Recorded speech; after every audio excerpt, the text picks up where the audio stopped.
রান্নাকে আমরা মূলত এই ভাইয়ের মাধ্যমে চিনতাম। এই ভাই এখানে থাকে তো আমাদের এলাকায়, তো এই ভাইয়ের মাধ্যমে এই ভাই আয়সা বললো ভাই আমার একটা রুম দরকার। আমি তো বললাম ভাই আমাদের তো 2 রুম, আমাদের জিনিসপত্র আছে, আমরা মালামাল থাকলে ভাড়া দিতে পারবো না।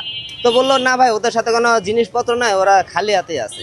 বললাম খালি হাতে যদি থাকে তাহলে আমার খাট আছে, ফ্যান আছে, তাহলে ওরা ভাড়া নিতে পারে, কিন্তু ভাড়া পড়বে 3000 টাকা। আমার রুমটা জাস্ট একটু ছোট, কিন্তু ভাড়া 3000 টাকা পড়বে, আমি যেতে খাট ফ্যান সবই দিব। তো বললো ঠিক আছে ভাই। তো এর পরের দিন ওনাদের নিয়ে আসলো, আনার পরে আমার রুম ভাড়া দিলাম। ভাড়া দেওয়ার পরে মাসখানিক রইলো। তারপরে একদিন আমার ওয়াইফে দেখলো যে ও 2-1 জন নিয়ে আমার ঘরে বাবা সেবন করতেছে।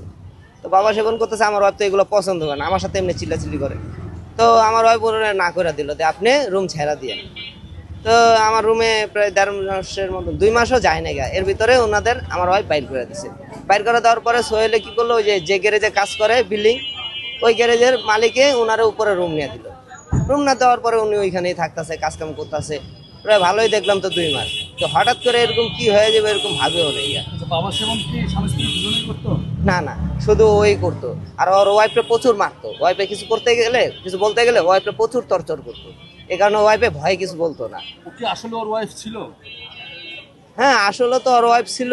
এখন আমরা তার কাগজপত্র দেখি নাই, কিন্তু আমরা শুনছি স্বামী স্ত্রী। তো স্বামী স্ত্রী হিসেবে তো আমরা আর অত তত্ত্ব করি নাই। কয়দিন দেখছেন বাবাকে? আমি একদিন দেখছিলাম, আর আমার ওয়াইফে মনে হয় 2-3 বার দেখাতে না করে দিচ্ছে যে ভাই। অকারেন্স করছে কোনো কিছু? না, আমাদের এখানে কোনো অকারেন্স করে নাই, কোনো ব্যাক রেকর্ডও নাই। এই যে 2-2.5 মাস আমার রুমে বা 1.5 মাস ছিল, ওইখানে ছিল, শুধু জাস্ট ও বাবাই খায়। মূলত কি কাজ করতো? ও রিক্সার মেকানিক্স, অলরাউন্ডার, সব কাজই করতে পারে। ওয়ারিং কাজ করতে পারে, ইলেকট্রিকের কাজ করতে পারে, মূলত সব কাজই রিক্সার করতে পারে। ভালোই ছিল, কিন্তু ওই ইয়াবা সেবনে ঠিক আছে আর মাথাটা মনে একটু খারাপ হয়ে গেছে। আপনি চিনতেন কি? জাস্ট আমি চিন্তাম আমাদের এলাকায় মানে মুখ পরিচিত। আমারে একটা লোকে মানে এলাকার একজনের মাধ্যমে আমার ফোনে বলে যে কাকা ওদের একটু সমস্যা হয়েছে, তো যাইতে হবে, একটু ব্যবস্থা করতে হবে। তো ওদেরকে অলরেডি 1 নম্বর চলে আসে, সে তো দেশের লোক, সেক্ষেত্রে তো মনে করেন অবশ্যই মনে করেন আয়া পড়ছে। তো আমি তো আর কিছু জানি না, আমি 2008 সাল থেকে ঢাকা থাকি। 2008 সাল থেকে ঢাকা থাকি, তো আমি তো অত কিছু জানি না। এখন একটা লোক বলতেছে একটা এলাকার দেশের লোক একটা আয়া পড়ছে, তখন কি করব? পরে তখন মায়া লাগলো যে স্বামী স্ত্রী বউ নিয়ে রাস্তায় দাঁড়ায় রয়েছে। তো পরে আসলো আমার কাছে, আসার পরে ওনাদের বাসা আমি সেট আপ করে দিলাম। সেট আপ করে দেওয়ার পরে ভাইজিটা বললো যে এরকম 2-3 বার যখন দেখছে, তখন শান্তা আপা আমারে বললো যে ভাই এই ঘটনা। আমি বললাম ভাই মাপ চাই, দোয়া চাই, ওদের কোনো রিস্ক নাই, আপনি তারা যত দূরত্ব সম্ভব এখন হলে এখনই বাই করে দেন।